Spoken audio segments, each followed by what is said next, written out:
Mathéouche est de retour dans ce studio, le studio des technophiles bien sûr, pour parler start-up. Ça faisait un petit moment qu'on n'avait plus parlé d'entreprise web, mon cher Mathéouche. Voilà, donc j'ai eu pas mal d'occupations ces derniers temps et donc voilà, un déménagement, enfin pas mal de choses. Et donc j'ai eu envie j'avais envie de revenir depuis un moment et j'ai sauté sur l'occasion du lancement de Edebex. C'est une start-up que j'ai vu grandir au Beta Group une nouvelle fois. J'ai même participé de loin à un petit brainstorming pour le nom il y a déjà je sais pas combien de temps, mais pas mal de temps. Et puis au final, Edebex s'est lancé avec 4 ou 5 personnes, une partie de gens du coworking et d'ailleurs. Et voilà, je trouvais que c'était une chouette boîte à présenter ici. Mais je pense que je vais laisser Xavier Cormand en parler. Donc Edebex, c'est en gros, met en relation des entreprises d'un côté qui ont besoin de l'argent et d'autres qui ont de l'argent à placer. En fait, j'accompagne des entreprises dans leur gestion financière depuis plusieurs années et j'ai constaté qu'il y avait deux types d'entreprises. Des entreprises qui aimeraient bien améliorer leur cash flow, donc améliorer leur trésorerie, et des entreprises qui ont trop de cash. Alors les premières, elles ont des difficultés à se financer auprès des banques et les deuxièmes, quand elles vont à la banque pour placer leur argent, on leur propose un pourcentage vraiment malheureux. Et c'est un peu dommage c'est ce que je me suis dit en tout cas, de ne pas mettre en relation ces entreprises. Donc Edebex, c'est une place de marché qui va permettre aux entreprises qui ont envie d'améliorer leur cash flow, de vendre leurs créances commerciales, donc en fait leurs factures, à des entreprises qui elles ont envie de placer de l'argent pendant un laps de temps relativement court, puisqu'on parle de 45 à 90 jours en moyenne. C'est ça. En gros, c'est j'ai facturé 10 000 € à un client qui a 60 jours pour me payer et j'ai besoin de cash flow. Je vais chez Edebex. Je mets ma facture de 10 000 € sur la plateforme et une entreprise dit, voilà, moi je vous donne 10 000 €. Et donc il y a un return de comment ça se passe? Tout à fait. Sauf qu'elle va pas évidemment proposer 10 000 €. Elle va proposer un montant un petit peu moindre, genre 9 800 ou 9 850 ou 9 750 €. Et elle va payer immédiatement. Donc elle va avancer l'argent, elle va racheter la facture et c'est elle qui va attendre le paiement du client. C'est qui va encaisser les 10 000 €. Donc voilà, et elle va encaisser les 10 000 €. Donc elle va gagner 150 € sur 45, 60 jours, ce qui est un très beau rendement et ce qui va aider énormément l'entreprise qu'elle a besoin de cash pour faire de nouveaux investissements, pour payer ses propres sous-traitants ou d'autres choses. Ça va lui coûter 150 €, mais elle va avoir l'argent tout de suite.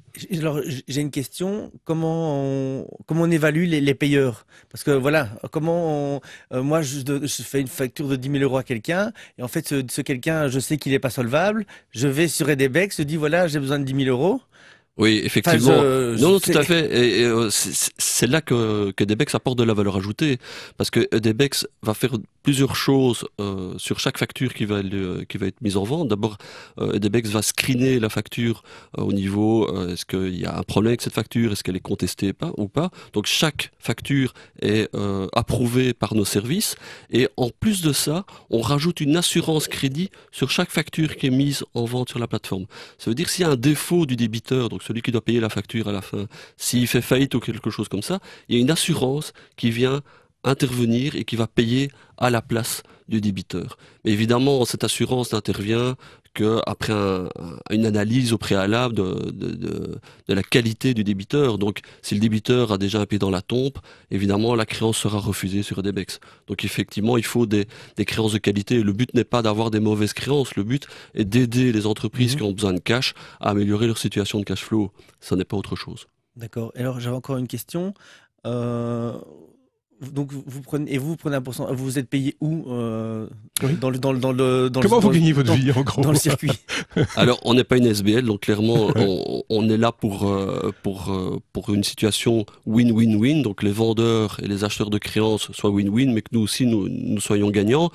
Donc on a 3 sources de revenus.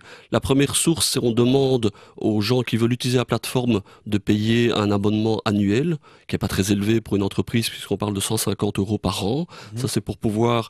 parce qu'on vérifie quand même que nos membres sont de qualité. On n'a pas envie d'avoir des margoulins ou des gens qui ne sont pas sérieux sur notre plateforme. Donc ça, c'est 150 € par an. Pour venir pour venir mettre en vente une créance, on facture un frais fixe de 25 € hors TVA. Et dès que la créance est vendue, à ce moment-là, on prend une commission sur la vente. Et cette commission sert à payer, entre autres, l'assurance crédit que nous offrons sur chaque facture. D'accord. Et donc, Edebex, maintenant, est déjà sur les rails? Alors on a lancé le site hier. Ah oui, c'est tout frais, quoi. Tout nouveau, oui, hier après-midi, donc ça fait à peine 24 heures que le site est online, oui, tout à fait. Vous l'avez présenté au Beta Group devant une certaine foule, enfin certains publics d'intéressés, de passionnés, de diverses personnes. Hier, effectivement, on était au Beta Group, on a présenté devant, alors je sais pas combien de monde il y avait, mais on va dire à la louche 300 personnes. L'auditoire était rempli? Moi j'ai vu les photos, ça avait l'air d'être bien plein. Hein. Si l'auditoire est rempli, c'est 400-500. Oui. Bon, il devait rester 30 ou 50 places tout au fond. Donc il y avait au moins 300 personnes. L'air de rien, c'est quand même impressionnant de parler devant 300 personnes, surtout que c'était en anglais. Mais ça s'est extrêmement bien passé. On a eu un accueil extrêmement positif. C'était vraiment très enthousiasmant. On a eu d'excellents contacts de gens qui veulent vendre des créances, d'investisseurs potentiels, de gens qui sont plutôt responsables d'associations d'entreprises, qui voient vraiment un outil d'aide au financement des entreprises. En fait, ce qu'on fait aujourd'hui, les banques le faisaient il y a quelques années, mais pour diverses raisons qu'il est un peu long d'expliquer ici, elles sont sorties de ce métier. Donc en fait, il y a, comme on dit, un trou dans le marché, et EDBEX ne fait que remplir ce trou, rien d'autre. C'est ce qui vous différencie des traditionnels fiduciaires dont beaucoup de gens usent, enfin beaucoup d'entreprises usent pour se faire. Il y a des alternatives à EDBEX. En réalité, EDBEX est une alternative aux solutions existantes. Oui, c'est plutôt nouveau. Oui. Il y a moyen d'aller demander un crédit à sa banque, sauf qu'aujourd'hui, aller demander un crédit à sa banque, il faut donner énormément de garanties, c'est très lourd, ça prend du temps. On peut faire du factoring. Donc on peut faire du factoring sur l'ensemble de son portefeuille client. C'est très lourd, c'est contraignant, c'est administrativement pesant. Et puis entre nous, les facteurs, ils ne s'intéressent pas du tout aux PME. En dessous de 10 millions d'euros de chiffre d'affaires, ils ne vous regardent même pas. Donc c'est un marché qui n'est pas servi. Et il y a des entreprises, vous savez, les parler entrepreneurs, quand ils ne payent pas son ONSS à temps, sa TVA à temps ou ses taxes à temps, ils payent des indemnités de fou, ils payent des intérêts de fou, et c'est très mauvais pour sa réputation. Avec EDBEX, c'est une solution parmi d'autres, mais qui, à mon avis, peut vraiment prendre une grande place sur le marché. Oui. Est-ce qu'il y a une période d'essai? Il y a moyen de faire un essai? J'ai une entreprise, une PME, je dis tiens, voilà, je connais des gens qui me payent à 30 jours fin de mois, par exemple, mais je vais quand même le faire pour voir comment ça fonctionne. Est-ce que Oui, la plateforme est entièrement flexible. Celui qui veut venir vendre 10 factures, il vient vendre 10 factures. Celui qui veut venir en vendre une seule, en vend une seule. Celui qui veut vendre une facture de 1 000 euros peut venir. Il y a quand même un frais fixe de 25 euros par mise en ligne. Donc si on doit déjà dépenser 25 euros pour mettre en vente une facture de 1 000 euros, ça commence à faire fort cher. Mais on n'a pas bloqué ça. Nous, on a envie d'être transparent, on a envie d'être ouvert. On est vraiment dans l'esprit start-up, dans l'esprit transparence, communication. On montre ce que l'on fait, il n'y a aucune crainte à ce niveau-là. Il y a un plafond pour les factures? Alors aujourd'hui, on a mis un plafond de 50 000 euros. Donc pas de facture de plus de 50 000 euros pour des raisons d'assurance.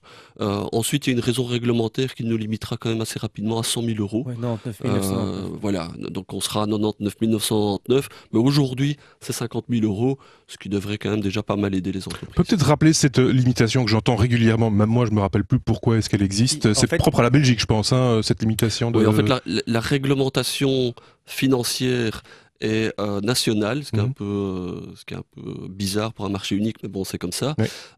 Et en Belgique, si on fait appel à l'épargne publique, c'est-à-dire si on demande aux gens, en communiquant largement, qu'on cherche plus de 100 000 euros, eh bien, on doit remplir des conditions qui sont extrêmement lourdes. C'est-à-dire qu'il faut publier un prospectus. Un prospectus, c'est à peu près entre 50 et 100 pages pour une vente, donc c'est trop lourd pour...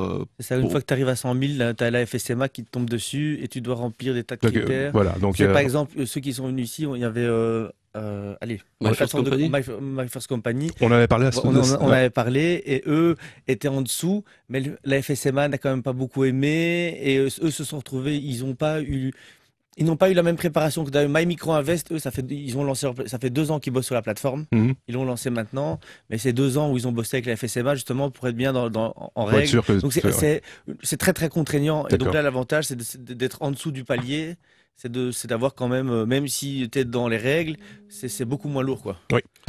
Edebex, bien reçu donc au Beta Group cette semaine lors des présentations. Rappelons vite fait, on l'a déjà fait Mathéouche, mais Beta Group donne l'opportunité à des startups telles que celle-ci de se présenter, de pitcher devant différents types de personnes. Alors il y a des journalistes, il y a des financiers, il y a d'autres startups, c'est un peu ça. Des partenaires potentiels, des clients potentiels. C'est devenu un peu le place to be pour l'entrepreneur. Ouais. Il y a de plus en plus aussi des étudiants qui sont des jeunes développeurs, aussi, qui des gens qui voudraient lancer leur boîte, qui vont